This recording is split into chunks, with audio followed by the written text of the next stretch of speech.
my name is Rachel, and today I'm bringing you some suggestions for the Read Harder task number, what are we up to? Task number 8. And this task is to read an Own Voices from a book set in Oceania. Book Riot elaborated a little bit more, and by Own Voices in this case, they're hoping for an indigenous writer writing about an indigenous experience in a Oceania setting. So we're talking like Fiji, New Zealand, Australia, something along those lines. So I feel like most of mine are Australian based. I do have one New Zealand one. So let's jump in and get started. So the first one from New Zealand is called The Bone People by Carrie Holm.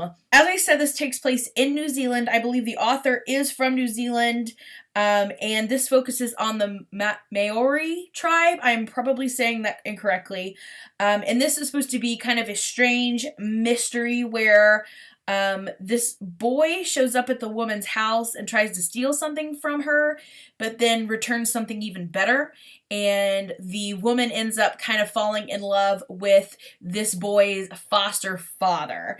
And it's supposed to be just kind of this strange kind of magical realism love story, if you will. And The Bone People, that's a good title. So that grabbed my attention immediately, and it will work for this challenge. Next up, we have, I think all the rest of these are Australian-based with the Aboriginal people of Australia. So the first two from Australia are by the same author, Kim Scott. The first book is The Dead Man Dance. This is set in West Australia with the Noongar Aboriginal people, dealing with the first European settlers in Australia. And our main character, I believe, is Aboriginal, and he strikes up a friendly relationship with these new settlers, but when tensions grow, he really has to pick a side to lay his loyalties to. And the second book by Kim Scott is Taboo. This is set in rural southwest Australia, and again it's dealing with the Noongar people, and descendants of the tribe are revisiting this taboo place where this massacre happened.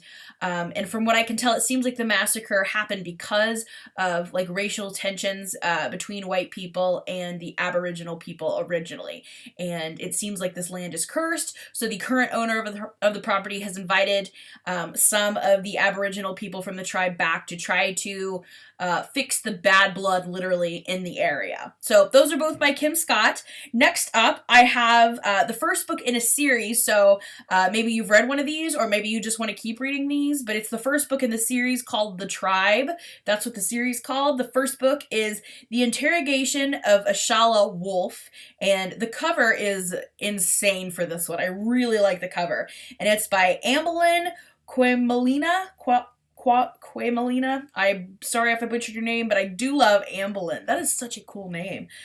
This is kind of a sci-fi fantasy feel. I believe, though, that the tribes that are mentioned are based on the Aboriginal tribes in Australia, but it's very sci-fi fantasy feeling. I think there's going to be some magical gifts that some of the people in the tribes have, and they're kind of warring against each other from what I can tell.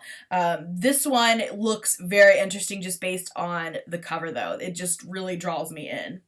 Next up is a nonfiction kind of memoir based on an Aboriginal man who has had some struggles himself dealing with racism in Australia, and that's exactly what it's about. And this is by Stan Grant, and it's called Talking to My Country. So again, it's kind of just a memoir of his own struggles, I believe, with racism in Australia. Next up is Growing Up Aboriginal in Australia. I think kind of the same idea. This is a nonfiction collection of essays that are all written by Aboriginals from Australia, I believe.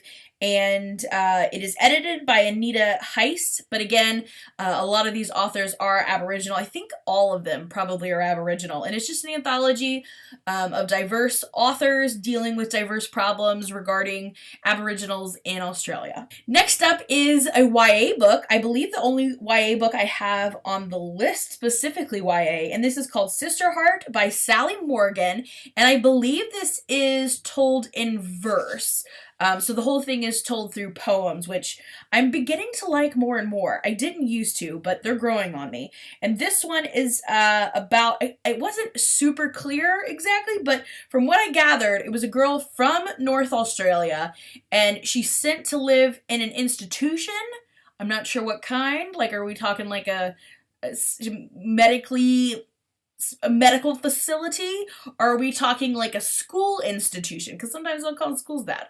I don't know. But I'm thinking maybe more of like a crazy place. So is she crazy? Is this a case where they're just sending her because she's a woman? Maybe it takes place before. I don't know. A lot of unanswered questions based on the synopsis, but I'm intrigued. Again, this is a YA book told in verse called Sister Hart by Sally Morgan. Next is My People's Dreaming by Max Mullumbimby Harrison. Also, it said in the synopsis that he's referred to as Uncle Max.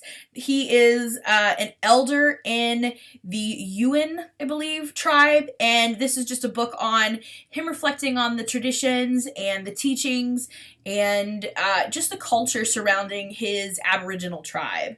And then last but not least is Mullumbimby, which that is just so fun to say. Melissa Lukashenko, and I, again, was not 100% clear about what this book was about based on the synopsis. Basically, what I got from the synopsis was that a woman uses her divorce settlement to move out to the country to kind of reconnect with the land of her ancestral Aboriginal tribe, and it does not go as well as she hopes.